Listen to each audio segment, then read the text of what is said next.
4 जनवरी 1987 की सुबह 4 बजे से जब ओशो पुणे कम्यून के द्वार से प्रवेश करते हैं, इसी द्वार से 5.5 वर्ष पहले 31 मई 1981 को वे अमेरिका के लिए रवाना हुए थे।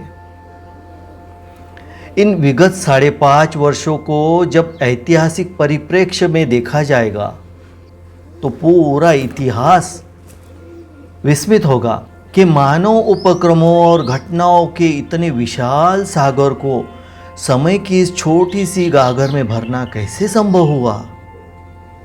अमेरिका की धरती पर रखा गया ओशो का पहला कदम भारत के बाहर रखा गया पहला कदम था, लेकिन पुणे के इस छोटे से 6 एकड़ के कम्यून में विश्व के कोने कोने से हजारों लोग उनके पास इकट्ठे होने लगे थे और यह कम्यून विश्व के मानव विकास के सबसे बड़े केंद्र के रूप में स्थापित हो चुका था। विश्व भर के दर्जनों सम्मानित साइकोथेरेपिस्ट अपने अपने संस्थान बनकर पुणे आ गए थे और मानव विकास की अपनी धाराओं को ओशो को समर्पित कर उनके निर्देशन में काम कर रहे थे। ऊर्जा के इस प्रवाह को एक उच्चतर सोपान देने के लिए ओशो ने एक विराट कम्यून का दर्शन प्रस्तुत किया, जहां 5000 लोग एक साथ रह सके और मनुष्य की आत्यंतिक संभावना पर हर दिशा से काम भी हो। इस प्रस्तावित कम्यून के जरिए ओशो मनुष्यता के लिए वह उदाहरण भी खड़ा करना चाहते थे कि किस प्रकार मनुष्य भीतरी और बाहरी समृद्धि को एक साथ जी सकता है। ऐसे कम्यून के लिए भारत में बहुत जगह जमीन खोजी गई, लेकिन हर जगह राजनीतिज्ञों और धर्माचार्यों के मिले जुले विरोध का सामना करना पड़ा, क्योंकि वे ओशो के क्रांति दर्शन को किसी भी प्रकार से व्यापक नहीं होने देना चाहते थे। इस क्रांति दर्शन में है मनुष्य के हर आयाम की स्वतंत्रता और उस पर आधिपत्य रखने वाला कोई भी वर्ग उसकी स्वतंत्रता का पक्षधर नहीं है। ओशो जब अमेरिका पहुंचे तो उनके मित्रों और प्रेमियों ने उनसे अनुरोध किया कि कम्यून के लिए अमेरिका में जगह देखी जाए, ताकि जो भारत में न हो सका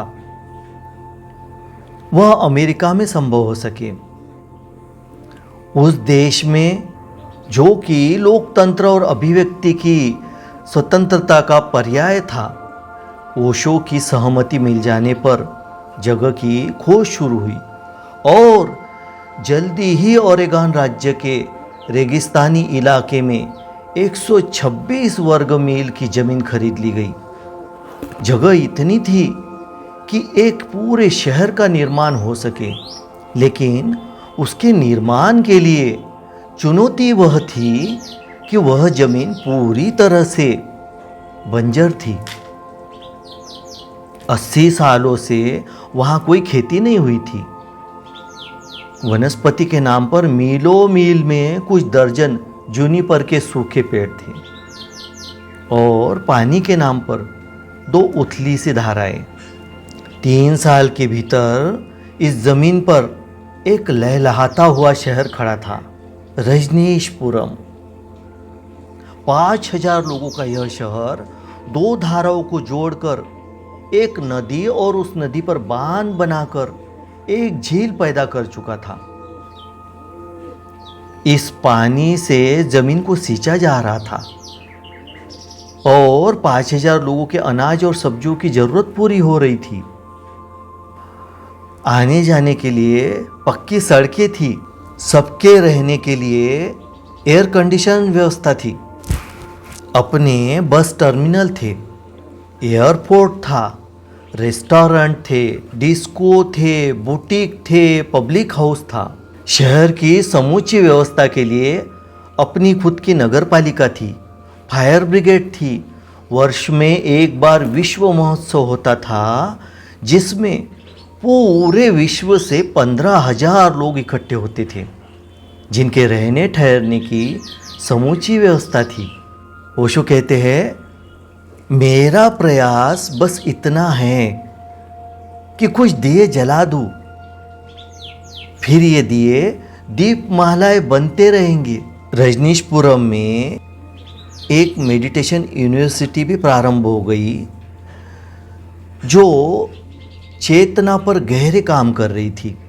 जोरवादी बुद्धा का, ओशो का जो जीवन दर्शन साकार हो रहा था, केवल गिनती के कुछ सालों में, गिनती के कुछ लोगों के उपक्रम द्वारा रजनीशपुरम भौतिक और आंतरिक समृद्धि को एक साथ जीता हुआ मनुष्य पैदा करने का प्रयास तो था ही, उसकी सोई हुई ऊर्जा और क्षमताओं की पूरी तरह जगाने का एक गहन कार्य भी था।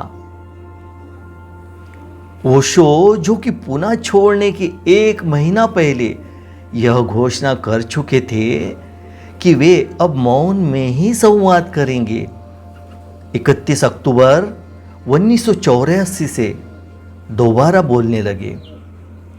इस बार उनके बोलने में बहुत चोट थी। वे अतीत के हर आदर्श और हर मूल्य पर प्रहार कर रहे थे। वे बार बार चेता रहे थे कि अतीत के मूल्यों से उपजी हर व्यवस्था को तोड़कर अगर हम उससे बाहर नहीं निकल आते तो मनुष्यता के सामने कोई भविष्य नहीं होगा। अमेरिकी व्यवस्था को यह बातें रास नहीं आईं। उनकी ओर से बार बार परेशानियां खड़ी की जाने लगी। ओशो की चोटें भी तेज होती गई। अंततः ओशो को बिना किसी वारंट के अवैध रूप से गिरफ्तार कर लिया गया और जितने असुविधापूर्ण ढंग से हो सकता था उन्हें 12 दिन तक एक जेल से दूसरी जेल तक घुमाया जाता रहा। अंत में उन्हें भारत लौट जाने का आदेश दे दिया गया। अमेरिका ने अपने लोकतंत्र और अभिव्यक्ति की स्वतंत्रता का असली चेहरा दिखाई दिया था। भारत लौटने पर ओशो कुल्लू मनाली पहुँचे, जहाँ उनके प्रवचनों का सिलसिला शुरू हो गया। और इधर दूसरी ओर एक दूसरा घटनाक्रम जन्म ले रहा था। अमेरिका के अटॉर्नी जनरल एडम्स ने सार्वजनिक रूप से कहा था, अब ओशो की आवाज़ को पूरी तरह बंद करवा दिया जाएगा। तो अमेरिकी सरकार के इशारे पर भारत सरकार ने वह काम शुरू कर दिया। ओशो के साथ सतत चल रहे गैर भारतीय मित्रों के वीज़ा तत्काल रद्द कर दिए गए और देश के अलग अलग कोनों से ओशो पर मुकदमे दायर कर दिए। ओशो को मनाली छोड़ देनी पड़ी। मनाली से ओशो काठमांडू के लिए रवाना हुए और जहां उन्होंने घोषणा की कि वे अब विश्व यात्रा पर निकलेंगे। यह विश्व यात्रा 1.5 वर्ष तक चली, जिसमें वे 21 देशों में गए। 3 देशों में वे गिरफ्तार किए गए और अधिकांश देशों ने उन्हें भीतर प्रवेश करने से मना कर दिया।